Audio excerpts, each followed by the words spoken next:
Pada tahun 1960-an, Asia Tenggara diguncang dengan dua peperangan, yakni Perang Vietnam. The new communist campaign in Vietnam continues. Just after midnight their time. It seems now more certain than ever that the bloody experience of Vietnam is to end in a stalemate.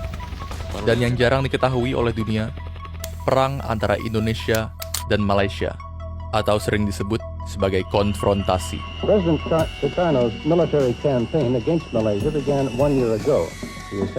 President Sukarno has steadily built up his nation's armed forces.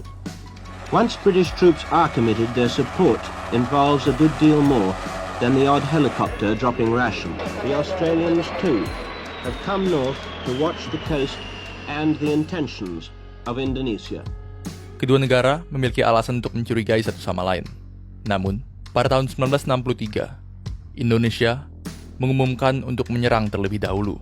Sejenak, Indonesia memiliki keuntungan jumlah populasi dan angkatan bersenjata yang dapat dengan mudah menaklukkan Malaysia. Tapi, Indonesia gagal mencapai hal tersebut. Mengapa?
Dari segi korban jiwa, konfrontasi memang tidak sesengit Perang Vietnam.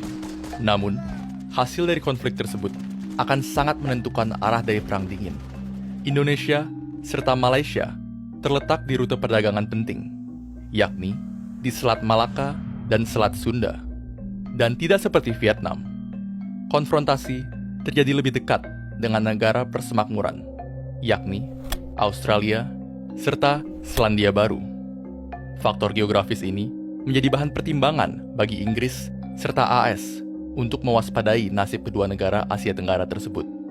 Apabila keduanya jatuh ke tangan blok komunis, perdagangan internasional yang mengandalkan pelayaran dapat dengan mudah dikuasai.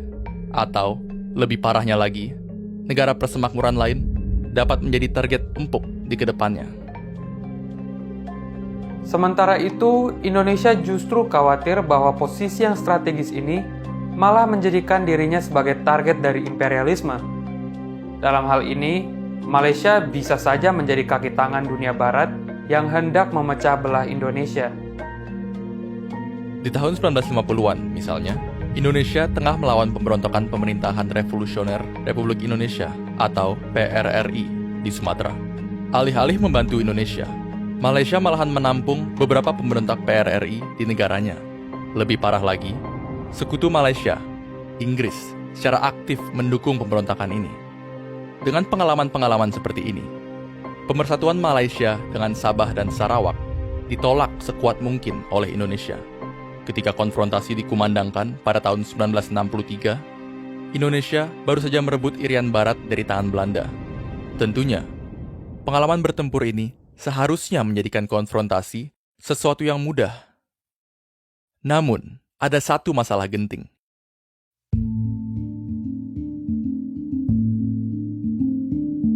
Militer Indonesia, khususnya Angkatan Darat, tidak menghendaki peperangan terbuka dengan Malaysia karena beberapa pertimbangan. Pertama, tidak seperti Irian Barat, Malaysia mendapatkan perlindungan dari Inggris dan negara persemakmuran lain. Perang terbuka dengan Malaysia tentu akan mengepung Indonesia di antara Inggris di utara, serta Australia dan Selandia Baru di selatan. Kedua, perang terbuka dengan negara-negara barat juga juga akan mendorong Indonesia untuk mencari bantuan ke negara komunis lain, seperti RRC dan Uni Soviet. Dan hal itu akan menguntungkan kedudukan PKI dalam politik nasional. Namun, apabila TNI tidak menyerang Malaysia, reputasi militer dalam politik nasional dapat menurun. Lagi pula, militer juga khawatir akan banyaknya populasi etnis Tionghoa di Malaysia yang dicurigai memiliki hubungan dengan Partai Komunis Cina. Tanpa diketahui oleh TNI, Inggris pun sebenarnya enggan untuk berperang dengan Indonesia. Melihat betapa kacaunya dan banyaknya korban jiwa di Vietnam, Inggris merasa bahwa peperangan merupakan suatu hal yang harus dihindari. Apalagi kala itu dia sudah kehilangan banyak wilayah jajahannya.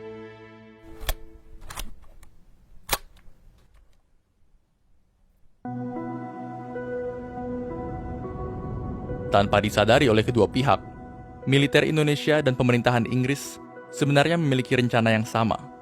Keduanya akan tetap memperlihatkan komitmen mereka untuk menjaga kepentingan serta reputasi mereka.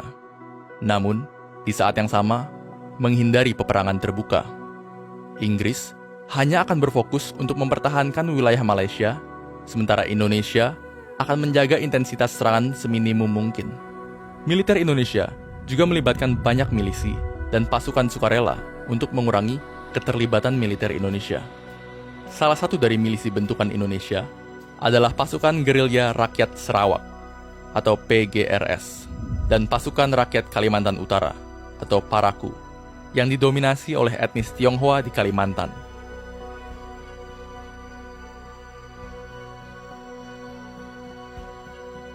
Pertempuran pun terjadi, meskipun tidak sebesar yang ditakuti oleh Inggris.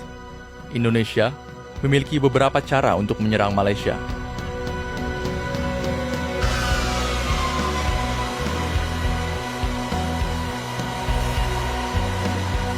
British troops have been fighting in the so-called Indonesian confrontation.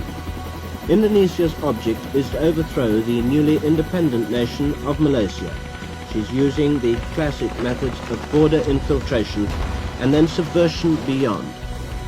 Pertama, serangan secara langsung di Tebedu, Tawau, Kalabakan, Sebatik, serta beberapa tempat di Kalimantan Utara misalnya, sering terjadi pertempuran antara Indonesia serta Malaysia yang dibantu oleh Inggris.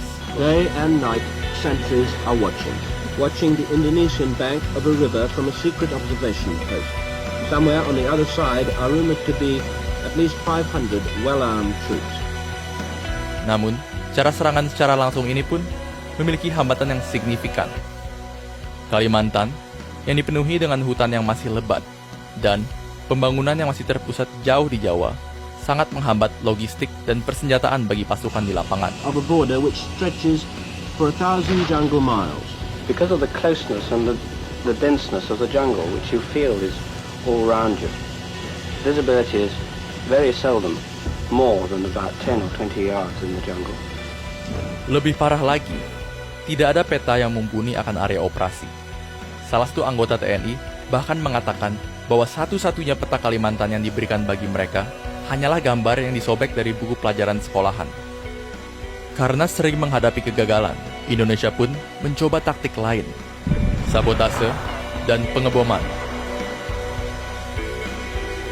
Taktik ini banyak dilakukan di Singapura. Serangan-serangan tersebut mendorong pemimpin di Singapura untuk mengecam tindakan Indonesia. Indonesia juga mencoba meyakinkan beberapa masyarakat Malaysia untuk melakukan revolusi di negaranya sendiri. Tetapi, hal ini tetap saja gagal karena kekurangan perlengkapan.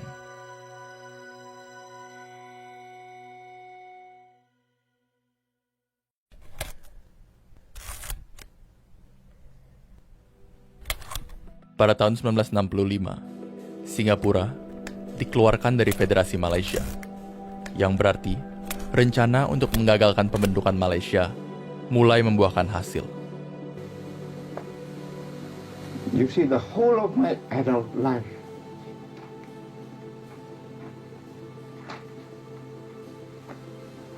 I had believed in Malaysian merger and the unity of these two territories. You know, it's people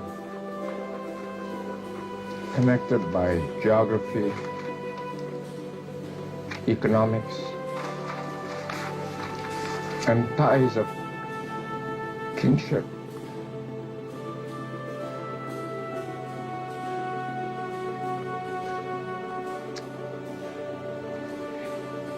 Would you mind if we stop for a while?